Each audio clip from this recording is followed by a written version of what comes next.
Welcome to Welcome to Jesus Bible Study. We're going to be in the book of Luke, chapter 10, verse 29.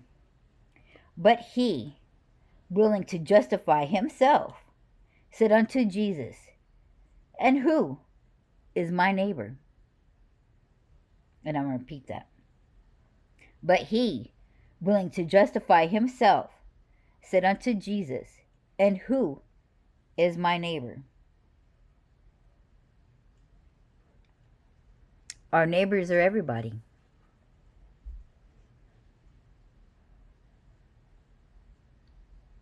When Jesus said, There's two great commands that I give you, to love yourself as you love your neighbor. Love is the greatest commandment. So you are to treat others as if it was yourself. Many of us on this Christian walk are not loving our neighbors. We're cruel. We're being very judgmental. There's many people that love to point and finger point about what everybody else is doing wrong.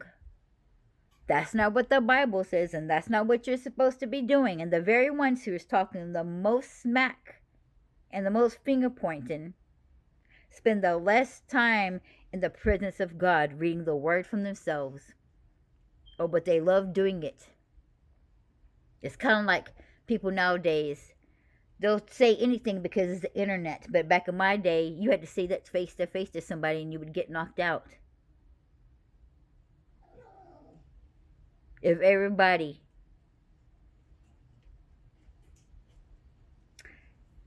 had to deal with what they said, if it caught up to them, most people wouldn't speak nowadays.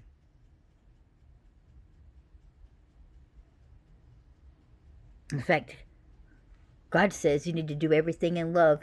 Even convicting and correcting somebody, you must do it in love. And most times you need to do that on a personal note and not out in the open, because then you're causing discord. And almost everybody I see out here is finger pointing and calling this person a fake Christian or this or that, and they're not doing it in love. They're doing it out in the open.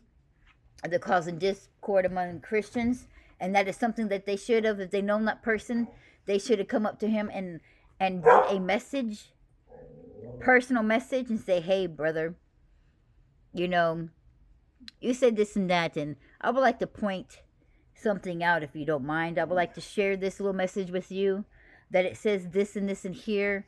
And so if it says this and this here, then that can't be so, because when you say something, when you take a Bible verse out and you give it a meaning, the whole rest of the book needs to back it up.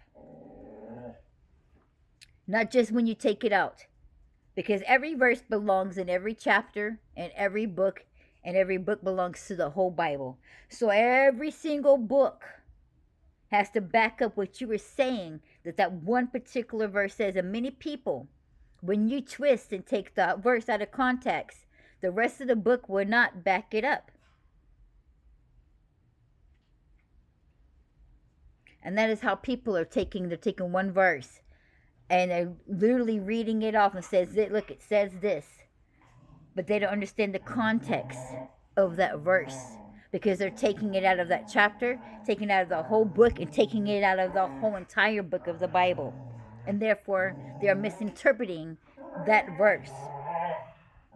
The whole book has to back it up. That's why you see many people arguing about saying that women should not preach. It does not say that.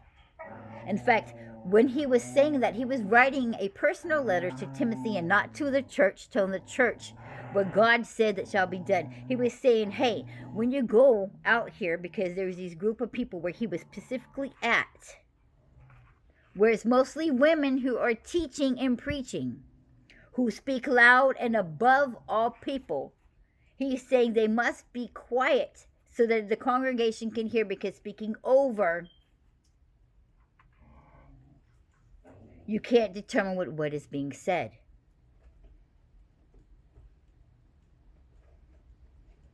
Not that women should not teach and they should be quiet. Because if that's what he was implying, then the rest of the letters that he wrote to the churches, when he was asking the churches to receive Sister so-and-so and Sister so-and-so, who he says was preachers and teachers, some even better than I, please receive them with love and hear what they have to say. That verse, and taking his thing out of context, the rest of his letters don't back it up if you take it out like that. That's why it's very important. You got to put it back in there. You got to understand the whole context. You got to understand the history and the placement and why such things were being read. Many people like to take the four Gospels and use them as, say, there is a contradiction in the stories of Jesus, of when he was crucified. Many Muslims like to use that. And because each book is written by each person, it's telling it from their point of view, you got to understand the context, okay? So, in certain books it says, oh, he was crucified on the 3rd hour, but in one book it says that he was in front of Pontius Pilate at the 6th hour. So that means he was crucified at 9, but then standing in front of Pontius Pilate at 12. How could he be crucified and then stand in front of Pontius Pilate? Because they didn't understand the context. It wasn't a lie. They both were speaking the truth. Just one book was using Jewish time and one book was using Roman time. Roman time started just like we do right now, because we're on what we call Roman time. So 12 o'clock will be midnight. So the 6th hour will be 6 a.m. So technically he was at Pontius Pilate at 6 a.m. and then crucified on the 3rd hour. Jewish time starts at sunrise. So 6 a.m. would have been sunrise, so the 3rd hour would have been 9 a.m. Neither one was lying. They was all speaking the truth. You just got to know what you're reading. You got to keep the context. You got to know the history. Because you can easily discredit something by using one verse out of here. But if you don't understand the Bible and the context and the history, you can make very bad mistakes in misinterpreting the Bible. So I got to tell you that it's very important to seek God for his wisdom when reading. We got to obey his laws. We got to love one another. Even when correcting each other, we have to do it in love. Jesus showed compassion to everybody. And what is compassion? It's putting yourself in the other person's shoes and trying to see their side of the story and why they feel that way and why they say that, versus just being one-sided. Because I can tell you that many times and many situations can look one way from one side and look another way if you're standing on this side. And then another way if you're standing straight head on and look.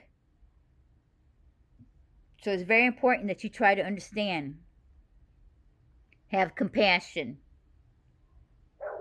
Show love. They say there's a lot of evil going around in the world, and I can tell you that is a fact. And I can tell you one of the main reasons why we have such evilness is because there's not a lot of love and kindness. Jesus was never nice. He was kind. He wasn't a doormat. He was compassionate. And God says to follow in his footsteps. To be Christ-like. Love one another as you love yourself.